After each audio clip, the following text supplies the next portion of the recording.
Thank you, Jenny. Our coverage of the PGA Championship is presented by Jeep. There's only one. Joe Musso alongside my number ones, Kyle Porter, Rick Gehman. Gentlemen, it is always a pleasure to be by your side, especially in a major championship week. As was laid out there at the outset, so much to get into, storylines buzzing all over the place. But let's start with the storyline that has really rolled out over these last couple weeks, that being Rory McIlroy. The parallels already made, a decade removed from his last major, came at this very place.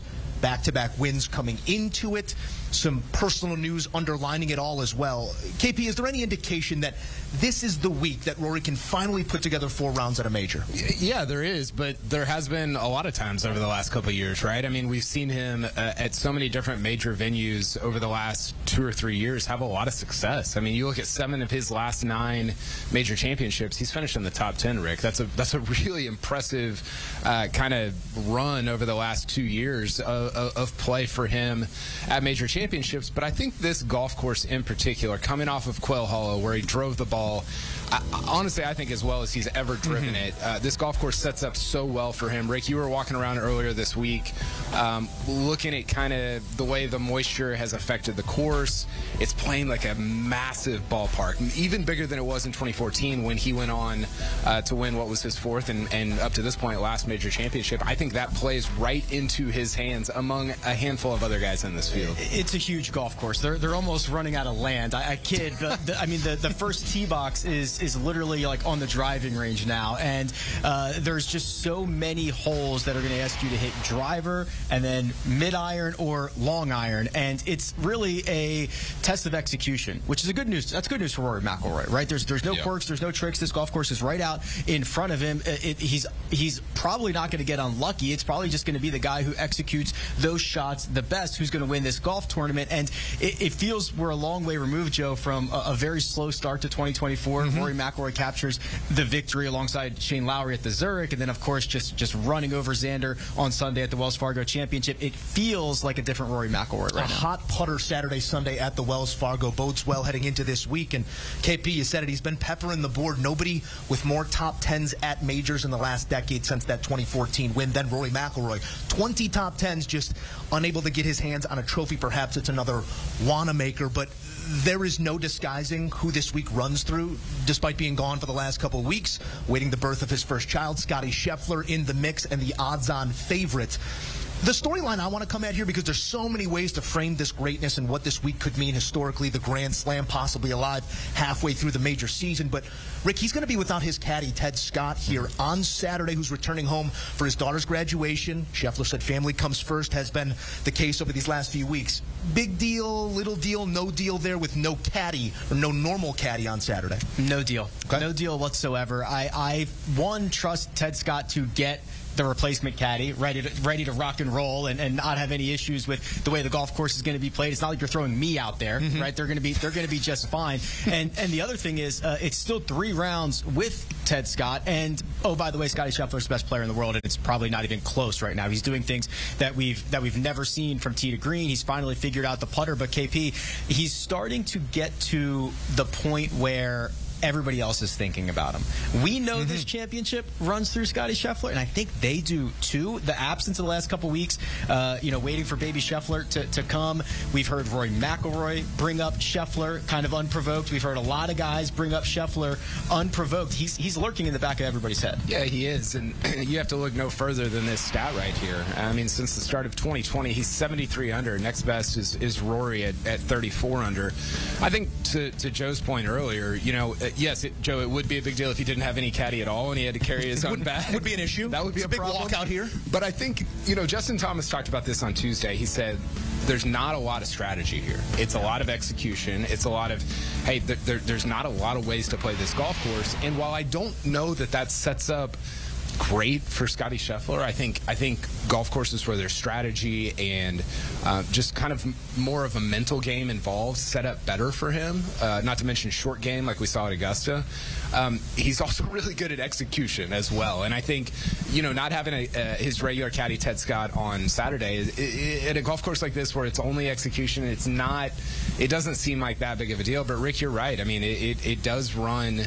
This tournament does run through Scottie, and you see that reflected reflected in the odds. He's down to 3-1, 4-1, something like that, which is just, it's a Tiger-like number. We've seen Tiger win at this golf course with those kind of odds, and that's what we're seeing right now 24 years later with Scottie Scheffler. Maybe that removal of so much strategy brings him back to the field in some ways, but he distances himself in so many others. If it's going to be a long iron contest here, Scottie Scheffler, the best in the world there as well. 10 of his last 14 majors, top 10s for Scottie Scheffler. So he's going to be there. Whether he executes in that moment, he has as of late. I do fear that by not leading with our next name, I've all but ensured the fact that he wins his fourth Wanamaker. Brooks Koepka, always looking for a spark, always looking for form, and he found it in Singapore, KP. That win there giving him all of the confidence that he could possibly need coming into a title defense and what would be a Tiger tying fourth Wanamaker if he gets it done here. How do you wrap your head around what Brooks could be this week? Well, it's an incredible chance at history, right? I mean, you look at what he's done at major championships over the last couple of years. Since the start of 2017, he's got 9 top 2s at major championships. So first or second at these majors. Nobody else has more than 4.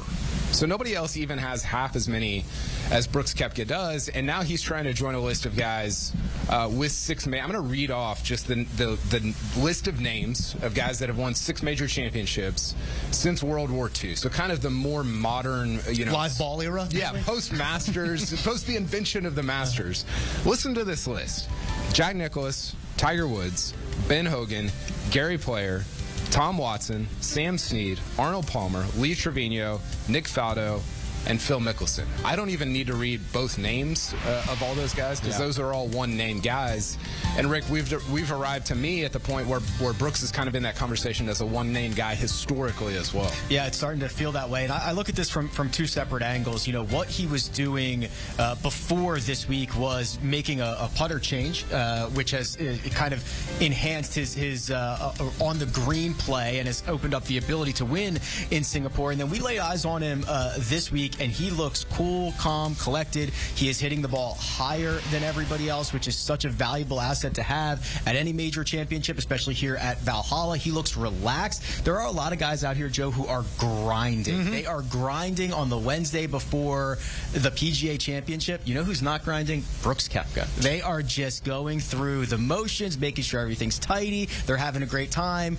They're getting ready for another one. Unbothered by the cigarette smoke of John Daly during his practice round here on Wednesday. We saw him working on some putting, but as you said, free and clear and in search of a fourth Wanamaker. That would be 4 of the last 7 residing in his living room in Jupiter, as I said. Also would match Tiger Woods, who always begs a question, guys. The Masters a month ago, you got to see him up close and personal. We've seen him earlier on today.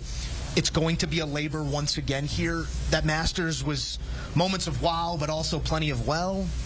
Rick, what do you want to see? I won't ask you what makes this week a success because his presence is always worth something. What do you want to see out of Tiger this week?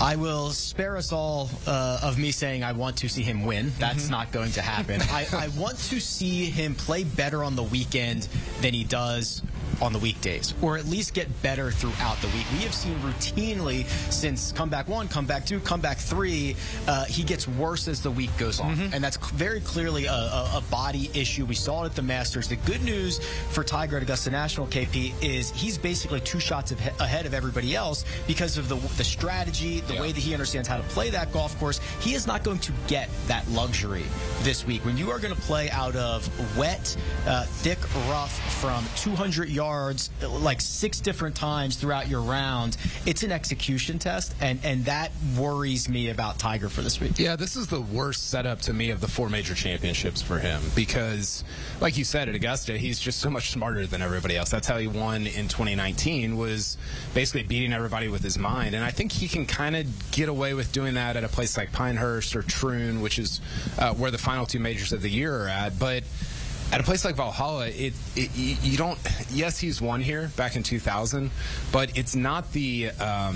It's not a mental. It's not an intellectual test. And Tiger is, I think, a genius when it comes to golf, but he's not allowed to kind of show off his genius out Valhalla. Now, say what you want about that as a major championship, as a style of major championship, but I don't think it fits what Tiger still has, which is his mentality, his intellect, the ability to kind of get around a golf course, like you said, it's bomb, go get it and bomb it again, and that's not where Tiger's at this point in his career. What we have is plenty of coverage all week long right here on CBS Sports HQ, live from the PGA Championship. Kyle Porter, Rick Gehman breaking it all down all week long, and then Saturday and Sunday. You know where to be. CBS and streaming on Paramount Plus. Jim Nance, Trevor Immelman, our team with Golf on CBS, putting words to history here from Valhalla.